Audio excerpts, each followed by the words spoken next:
مین دو طرح کے اقسام ہیں. ایک ہوتے ہیں اسٹیمولنٹ، جس طرح آئس ہے، کوکین ہے، جو آپ کے ذہن کو بہت زیادہ اسٹیمولیٹ کرتے ہیں. اور اب کچھ نئی چیزیں آ رہی ہیں جس طرح کرپٹو کرنسی کی اس کا ایڈکشن ہے، گیمنگ ایڈکشن ہے، پارن ایڈکشن ہے. پیشنٹ بن کے آتے ہیں، مجھے لگتا ہے ہاسپٹل کے کیفیز میں بھی چائے کافی کم ملتی ہے، ڈرگ زیادہ ملتی. نشہ کوئی اچانک آنے والی تباہی نہیں، بلکہ یہ وہ خاموش طوفان ہے جو آہستہ آہستہ انسان کی ذات، ذہن، جسم، رشتے، خواب اور زندگی سب کچھ اپنے ساتھ بہا کر لے جاتا ہے. چند لمحوں کا سکون، وقتی خوشی یا فرار کا جھوٹا راستہ، یہی وہ جال ہے جس پہ ہزاروں نوجوان روزانہ الجھ رہے ہیں. آج نشہ صرف سڑک کنارے بیٹھے کسی بے حال شخص کی کہانی نہیں رہا، یہ اب یونیورسٹیز کے ہاسٹلز، مہنگے کیفے، پارٹیز، حتیٰ کہ آن لائن چیٹ باکسز تک پہنچ چکا ہے. اسمارٹ ڈرگز اور ایزی ایکسیس جیسے الفاظ کے پیچھے چھپی تباہی سے بہت سے نوجوان بے خبر ہیں. یو این کی ایک رپورٹ کے مطابق دنیا بھر میں منشیات استعمال کرنے والے افراد کی تعداد 30 کروڑ تک پہنچ چکی ہے اور ہر سال اس میں 20% کا اضافہ ہو رہا ہے. پاکستان کی اگر ہم بات کریں تو ایک اندازے کے مطابق نشے میں مبتلا افراد کی تعداد 1.5 کروڑ کے قریب بتائی جاتی ہے، جس میں 30 لاکھ کے قریب طلباء شامل ہیں. آج سے ہم ایک ہفتہ وار سیگمنٹ کا آغاز کر رہے ہیں جس پہ ہم منشیات کے مسئلے، اس کے اثرات اور اس کے تدارک کو مختلف پہلوؤں سے سمجھنے کی کوشش کریں گے. اس سیگمنٹ میں ہمارے ساتھ موجود ہوں گے معروف سائیکیٹرسٹ ڈاکٹر اسامہ بن زبیر صاحب. ڈاکٹر صاحب ویلکم ٹو سنو پاکستان. سب سے پہلے تو ہم بات کر لیتے ہیں کہ نشہ دراصل ہوتا کیا ہے اور منشیات یا ڈرگز کی معروف اقسام اس وقت کون کون سی ہیں؟ تھینک یو سو مچ. دیکھیں، نشے کے کرائٹیریے پہ پورا اترنے کے لیے 4 چیزیں ہونی چاہیے. نمبر 1 تو اس چیز سے کوئی سرور آئے. نمبر 2 پھر آپ اس چیز پہ ڈیپینڈنٹ ہو جائیں. نمبر 3 آپ کو ٹالرنس ڈیولپ ہو، آپ کو وہ چیز زیادہ مقدار میں چاہیے اسی سرور کے لیے. اور نمبر 4 پھر وہ چیز آپ کی پوری زندگی کا احاطہ کر لے کہ صرف وہی چیز، وہی نشہ آور چیز آپ کی زندگی کا محور ہو، باقی چیزیں پیچھے رہ جائیں.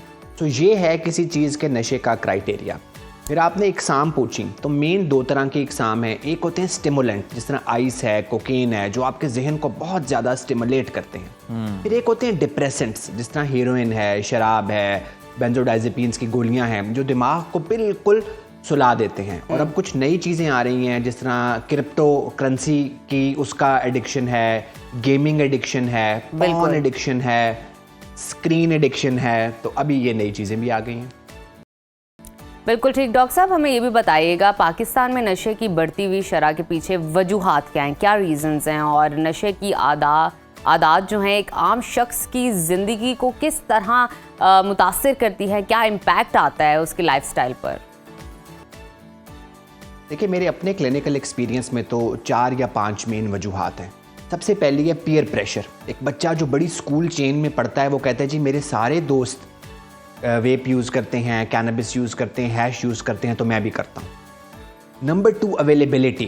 میرے پاس بہت سارے ڈاکٹرز پیشنٹ بن کے آتے ہیں، مجھے لگتا ہے ہاسپٹل کے کیفیز میں بھی چائے کافی کم ملتی ہے، ڈرگ زیادہ ملتی ہے. اوہ مائی گاڈ. پھر نمبر 3 جو کانفلکٹ آ رہا ہے کہ پیرنٹس کچھ اور چاہتے ہیں، بچے کچھ اور چاہتے ہیں، اور سرور کی جو ایکسیپٹڈ فارمز ہیں وہ نہیں ہیں. میوزک نہیں ہے، سوئمنگ نہیں ہے، گیمز نہیں ہیں، تو پھر سرور کے لیے یہی چیز بچتی ہے.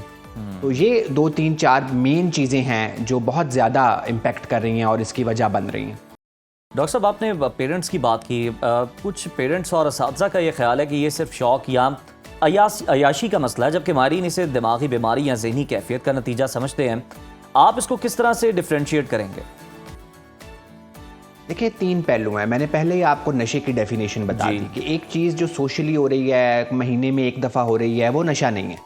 اسی طرح میں اکثر اپنے مریضوں کو اور اپنے ہاسپٹل کے سٹاف کو بھی بتاتا ہوں کہ جو لوگ نشہ کر رہے ہیں وہ مجرم بھی نہیں ہیں اور یہ ہوٹل بھی نہیں ہیں، وہ پیشنٹس ہیں. ان کو مریض کی طرح ٹریٹ کرنا ہے کہ ایک چیز ہے جس سے ان کا اختیار ختم ہو گیا اور اب ان کے دماغ کے کیمیکلز اس پہ ٹیون ہو گئے ہیں، اور ایک علاج کے پروسیس کے تحت وہ اس نشے سے بچ سکتے ہیں، اس بیماری کو ہم ہرا سکتے ہیں. بالکل ٹھیک. ڈاکٹر صاحب حال ہی میں Norwegian institute of public health کی جانب سے ایک رپورٹ آئی جس میں انہوں نے بتایا کہ نوجوانوں میں نیند کی کمی اور بے چینی کی سب سے بڑی وجہ جو ہے اسمارٹ فون کے زیادہ استعمال کو کہا گیا. کیا ڈیجیٹل دنیا کا دباؤ اور بے سکونی بھی نوجوانوں کے نشے کی طرف لے جانے کی ایک ریزن ہے؟ جی بالکل، یہ 3 طرح سے لنک ہے. سب سے پہلا لنک تو یہ ہے کہ آپ ریلز پہ ٹیون ہو گئے ہیں، آپ کے دماغ کی ٹینشن کنسنٹریشن لوز ہو گئی، آپ فوراً یوں زندگی کو گزارنا چاہتے ہیں.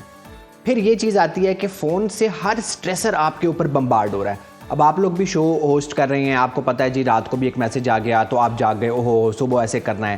بہت ساری چینجز کا آپ کو سامنا ہے. پھر جو سب سے اہم چیز ہے، میرے پاس اکثر آج کل پٹھان بچیاں مریض کے طور پہ آتی ہیں اور میں ان کے گھر والوں کو سمجھاتا ہوں کہ پہلے جو پٹھانوں کی بچیاں بہت کنزرویٹو رہتی تھیں، ان کو دنیا کا ایکسپوجر نہیں تھا، وہ اپنی دنیا میں خوش تھیں. ابھی موبائل نے، اسمارٹ فونز نے آپ کو پوری دنیا کا ایکسپوجر دے دیا ہے، اور دنیا میں کیا ہو رہا ہے اور آپ کے ساتھ کیا ہو رہا ہے، یہ ڈفرنس ہر وقت آپ کی پام پہ ہے. تو یہ 3-4 چیزیں ہیں جو پھر ایک سوڈو سرور کے لیے، ایک جعلی خوشی کے لیے اور اس دنیا میں پہنچنے کے لیے جو موبائل پہ نظر آ رہی ہے، پھر آپ ڈرگس کا سہارا لیتے ہیں. ڈاکٹر صاحب، نوجوان اکثر یہ ہم سنتے ہیں، یہ بڑا کہتے ہیں کہ جناب ہم سٹریس کم کرنے کے لیے یہ سب کچھ کرتے ہیں، نشہ، ہماری زندگی میں سٹریس بہت زیادہ ہے، یا پھر دوستوں کے ساتھ کبھی کبھار ہم یہ کر لیتے ہیں. تو کیا واقعی یہ وجہ ہوتی ہے ان دلائل کو آپ بطور سائیکیٹرسٹ، کیا اوکیجنل ایشو واقعی ہارملیس ہوتا ہے؟ کیا مسئلہ کیا ہے اس کے ساتھ؟ دیکھیے، ایک تو گورے نے یہ جو آئس نام کی ڈرگ بنائی تھی وہ پارٹی کے لیے بنائی تھی کہ یار مہینے میں ایک دفعہ پارٹی ہو سکتی ہے. پاکستانی روز وہ استعمال کر کے اس کا نشہ کر رہے ہیں جو بڑا ہیزرڈس ہے. اسی طرح جو پور سٹریس کوپنگ ہے، یہ ایک کاز ہے جو ہم سے اوپر مس ہو گیا تھا کہ آپ بے چین ہوتے ہیں، پریشان ہوتے ہیں بینگ ینگسٹر، آپ کے ایگزامز ہیں، آپ کو پیرنٹس کے ساتھ کانفلکٹ ہیں، ٹیچر کے ساتھ کانفلکٹ ہیں، آپ نے امریکہ جانا ہے، انگلینڈ جانا ہے، آپ وہ کر نہیں پا رہے، تو پھر سٹریس ہوتا ہے. اب سٹریس کوپنگ کے اچھے طریقے کیا ہیں؟ آپ والدین سے بات کریں، مینٹور سے بات کریں، چیٹ جی پی ٹی سے بات کریں، کتاب پڑھیں، اس مسئلے کو پروسیس کرنے کی کوشش کریں. اور اس کی ایک میل اڈیپٹیو کوپنگ اسٹریٹجی کیا ہے؟ آپ ڈرگس کی طرف چلے جائیں، سیلف ہارم کی طرف چلے جائیں، ایکٹ آؤٹ کی طرف چلے جائیں. سو وہ بچوں کے لیے ایزی ہے اور بڑے آرام سے مل رہی ہے. والدین کے پاس ٹائم نہیں ہے، ان کو اپروچ کرنا مشکل ہے. نشہ کرنا انفارچونیٹلی آسان ہے. اچھا ڈاکٹر صاحب، ہمیں یہ بھی بتائیے کہ ہم نے یہ بھی آبزرو کیا ہے کہ گلیمرائزیشن کے لیے بھی یوز کیا جاتا ہے، سٹائل کے لیے، ایکس فیکٹر ایڈ آن کرنے کے لیے. اس کے نفسیات کے ساتھ کیا کنیکشن ہے؟ سیکنڈلی، ہمیں اس کو کس طرح کیور کرنا ہے اس چیز کو؟ چلو بیماری آ گئی ہے، اس طرح کی چیز آ گئی آپ کے اندر، آپ کی سوچ اور آپ کی لائف سٹائل میں، اس کو کس طرح بہتر کیا جا سکتا ہے؟ دیکھیں، ہیومن مائنڈ کام کرتا ہے کنڈیشننگ پہ، اور اس کنڈیشننگ کو آپ لوگ میڈیا پہ یوز کرتے ہیں پروڈکٹس بیچنے کے لیے. کہ ایک اشتہار آیا جس میں بتایا کہ یہ صابن کرنے سے یہ ہیروئن کا گورا رنگ نکل آئے گا، تو ساری لڑکیاں وہ صابن خرید لیں گی. تو سملرلی پھر آپ گلیمرائز کر رہے ہیں سگریٹ کو، ویپ کو، ویلو کو، ہیش کو، کہ اس سے آپ کی انرجی بوسٹ ہو جائے گی اور آپ بڑے کول لگیں گے. تو میں اکثر اپنے پیشنٹس کو کہتا ہوں، اور آپ میڈیا کے توسط سے بھی یہ کہتا ہوں، کہ آپ لوگ گلیمرائز کریں پیسے کمانے کو، گلیمرائز کریں محنت کرنے کو. ابھی آپ پی ایس ایل کا سیگمنٹ کر رہے تھے، گلیمرائز کریں سپورٹس کو، گلیمرائز کریں میوزک کو. جب آپ ان چیزوں کو گلیمرائز کریں گے تو بچوں کی کنڈیشننگ ہو جائے گی کہ سرور کے لیے، مزے کے لیے، آگے بڑھنے کے لیے یہ چیزیں استعمال ہونی چاہیے. بالکل ٹھیک ہے. بہت شکریہ ڈاکٹر اسامہ بن زبیر صاحب آپ کے وقت کا، اور ہم آنے والے پروگرامز میں بھی کوشش کریں گے کہ اس پر مزید ڈسکشن کریں اور اس کا جو علاج ہے اس کو دیکھنے کی کوشش کریں، اور جو نوجوان ہیں اس کو اس بری لت سے ہم بچا سکیں. تو بہت شکریہ ایک بار پھر سے ڈاکٹر صاحب، آپ ہمارے ساتھ موجود تھے اور اس سلسلے میں ہماری رہنمائی کر رہے تھے.